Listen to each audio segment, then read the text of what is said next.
But sir ನಂದು ಒಂದೇನು ಅಂದರೆ ನನಗೆ ಇಂಟ್ರೆಸ್ಟಿಂಗ್ ಅನ್ಸಿದ್ದು ನಿಮ್ದು ಅದೇ being a B2B business walk in ಈ ನನ್ನ ಪ್ರಕಾರ it is highly impossible, especially ಈ ಸೋಷಿಯಲ್ ಮೀಡಿಯಾ ಕಾಲದಾಗ. ಬಿಕಾಸ್ ಈ ಸೋಷಿಯಲ್ ಮೀಡಿಯಾ ಬಂದಾಗಿಂದ ಅಥವಾ ಡಿಜಿಟಲಿ ಬಿಸ್ನೆಸ್ಗಳು ಮಾರ್ಕೆಟಿಗೆ ಎಂಟರ್ ಆದಾಗಿಂದ things have become very very easy. Correct. And cold call ಮಾಡೋದು, ಈಗ ನಮ್ಮದು B2B, ನಾವು ಕೋಲ್ಡ್ ಕಾಲ್ ಮಾಡಬೇಕು, ಒಂದು ಅಪಾಯಿಂಟ್ಮೆಂಟ್ ತೊಗೋಬೇಕು, 2-3 ರೌಂಡ್ ಮೀಟಿಂಗ್ ಆಗಬೇಕು. ಬಟ್ ಹೌ ಇಸ್ ದಟ್ ಜನ ನಿಮ್ಮ ಹತ್ರ ಹುಡ್ಕೊಂಬರ್ತಾರಂದ್ರೆ what is that one technique what you ನಾವು ಅವ್ರಿಗೆಲ್ಲ ಪ್ರೀತಿಯಿಂದ ಕರೆಕ್ಟಾಗಿ ಹೇಳ್ತೀವಿ. ನೀವು ಇವತ್ತು ಬಂದ್ರಿ ಅಂತ ತಿಳ್ಕೊಳ್ಳಿ, we are not thinking that your A client. Okay, ನೀವು ನನ್ನ ಹತ್ರ ಕೊಡ್ತೀರಿ ಅಂತ ನಾನು ಹೇಳಲ್ಲ. ಆ ಪ್ಯಾಕೇಜಿಂಗಿಗೆ ಏನೇನು ಬೇಕು ಅದೇನೇನು ಅಂತ ಕ್ಲೀನಾಗಿ ಎಕ್ಸ್ಪ್ಲೈನ್ ಮಾಡ್ತೇನೆ ಫಸ್ಟ್ ಅವ್ರಿಗೆ.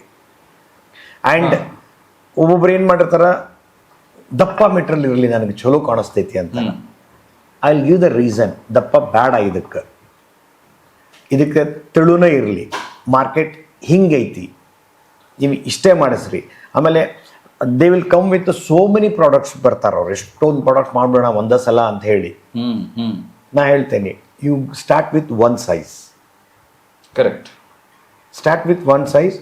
Don't depend on your marketing guys. ನೀವೇ ಹೇಳಿರಿ. ಹಾಂ, ನೀವೇ ಹೇಳಿದ್ರು ನಿಮ್ಮ ಮಾರ್ಕೆಟಿಂಗ್ ಗೈಸ್ಗೆ. ಇಲ್ಲ, ಅವ್ರು ಮಾರ್ಕೆಟಿಂಗ್ನವ್ರು ಏನು ಮಾಡ್ತಾರೆ ಅಂತಂದ್ರೆ, ನೀವು 50 ಗ್ರಾಮ್ ಬಿಟ್ರಿ ಅಂತಂದ್ರೆ 100 ಗ್ರಾಮ್ ಬಿಡಿ ಸರ್, ಭಾಳ ಚೆನ್ನಾಗಿದೆ ಅಂತಾರ. ಹೌದು. ನೋ, ನೀವು ಫಸ್ಟ್ ಸ್ಟ್ರಿಕ್ಟ್ ಆಗಿ ನಾ 55 ಗ್ರಾಮ್ ಸೇಲ್ ಮಾಡೋದು, ಅದರಿಂದ ಬಂದಿದ್ದು ದುಡ್ಡಿಂದ ಐ ಪುಟ್ ಒನ್ ಮೋರ್. ಇದನ್ನ ನಾವು ಅವ್ರಿಗೆ ಹೇಳಕ್ ಸ್ಟಾರ್ಟ್ ಮಾಡಿದ ತಕ್ಷಣ ಅರ್ಥ ಮಾಡ್ಕೊಳಕ್ ಸ್ಟಾರ್ಟ್ ಮಾಡ್ತಾರೆ. ಆ ಥರ ಕ್ಲೈಂಟ್ಸ್ ಅದಾರ ನನಗೆ. ಅಲ್ಲ, ಬಟ್ ಸ್ಟಿಲ್ ಸರ್, ಈಗ ನಮ್ದು ಏನಾಗುತ್ತೆ ಅಂತ ಹೇಳ, ಈಗ ಎಷ್ಟೋ ಜನ ಸ್ಟಾರ್ಟಪ್ಗಳು ಮಾಡ್ತಿರ್ತಾರೆ. They want to start a new brand, ಎಲ್ಲರೂ ಬ್ರ್ಯಾಂಡ್ ಆಗಲೇಬೇಕು. ಬಟ್ ಈಗ ನಾನು ಕೂಡ ಅಷ್ಟೇ, ನಾನು ಹೋಗ್ತೀನಿ, ಐ ಎಜುಕೇಟ್ ನಿಮ್ಮ ಟಾರ್ಗೆಟ್ ಆಡಿಯನ್ಸ್ ಯಾರು, ಅವ್ರ ಮೈಂಡ್ ಸೆಟ್ ಹೆಂಗೆ, ನೀವು ಯಾವ ರೀತಿ ಮಾರ್ಕೆಟ್ ಮಾಡಬೇಕು, ಅದರಲ್ಲಿ ಎಷ್ಟು ಸ್ಪೆಂಡ್ ಮಾಡಬೇಕು. But at one point they take all the knowledge but they give to someone else. That is mainly because of the competition. Correct. ನಾವು ಕೋಟ್ ಮಾಡೋ ರೇಟನ್ನ ಇನ್ನೊಬ್ಬವನು ಯಾರೋ, ಈಗ ನಾನು 10 ರೂಪಾಯಿ ಕೋಟ್ ಮಾಡ್ತೀನಿ ಅಂದರೆ ಇನ್ನೊಬ್ಬನು 5 ರೂಪಾಯಿ ಕೋಟ್ ಮಾಡ್ತಾನೆ. ನನ್ನಿಂದ ನಾಲೆಡ್ಜ್ ತಗೋತಾರೆ, ಬಟ್ 5 ರೂಪಾಯಿ ಅವನ ಹತ್ರ ಹೋಗ್ತಾರೆ. ಕರೆಕ್ಟ್. ಆಕ್ಚುಲಿ ಏನಾಗಿದೆ ಅಂತಂದ್ರೆ, we are there in this line last 40 years. Okay, ಈಗ ನನ್ನ ಕಡೆ ಕಳಿಸ್ಬೇಕಾದ್ರೆ ನನ್ನ ಬಗ್ಗೆ ಹೇಳಿ ಕಳಿಸ್ಬಿಟ್ಟಿರ್ತಾನವ. ಸಿ, ಇದು ಒಂದು ದಿವಸದ್ದಲ್ಲ ಇದು. ಕರೆಕ್ಟ್. ಈಗ I am proud to say my ಇಬ್ಬರು ಮಕ್ಕಳಿಗೆ ನನ್ನ ಕ್ಲೈಂಟ್ಸ್ ಹೇಳ್ತಾರಲ್ಲ, ಇವರು ಫ್ಯಾಕ್ಟ್ರಿಗೆ ಸ್ಟಾರ್ಟಿಂಗ್ ಬಂದಾಗ ಖುಷಿಯಿಂದ ಫೋನ್ ಮಾಡ್ತಿದ್ರು ನನಗೆ, ಗಿರೀಶ್ ಸರ್, ಏನು ಸರ್ ನಿಮ್ಮ ಮಕ್ಕಳು, ನಾವು ಸೆಕೆಂಡ್ ಜನರೇಷನ್ ಜೊತೆ ಬಿಸ್ನೆಸ್ ಮಾಡಿಲ್ಲ, but they are very down to earth and they are doing very good.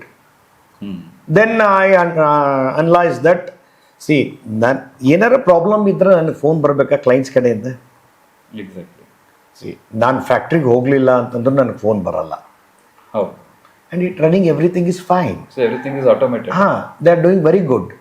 When I was doing alone also, ನಾನು ರಿಮೂಟ್ ಮಾಡಿಟ್ಬಿಟ್ಟಿದ್ದೆ. ನನ್ನ ಕ್ಲೈಂಟ್ಸ್, ನಂದು ಏನು ಫೇಮಸ್ ಕ್ಲೈಂಟ್ಸ್ಗಳು ಅದಾರಲ್ಲ, ಅವರೇ ನನಗೆ 6 ಗಂಟೆ ಮೇಲೆ ಫೋನ್ ಮಾಡ್ತಿರ್ಲಿಲ್ಲ.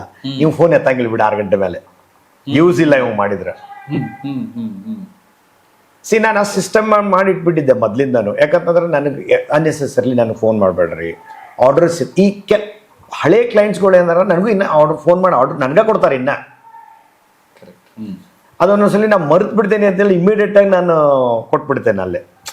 ಯಾಕಂತಂದ್ರೆ ನಾವು ಒಂದೊಂದ್ಸಲ ಇರ್ತೇನೆ, ಊರಿಗೆ ಹೋಗಿರ್ತೀನಿ, ಮರೆಯೋದು ಸಹಜ ಅಲ್ಲ. ಕರೆಕ್ಟ್.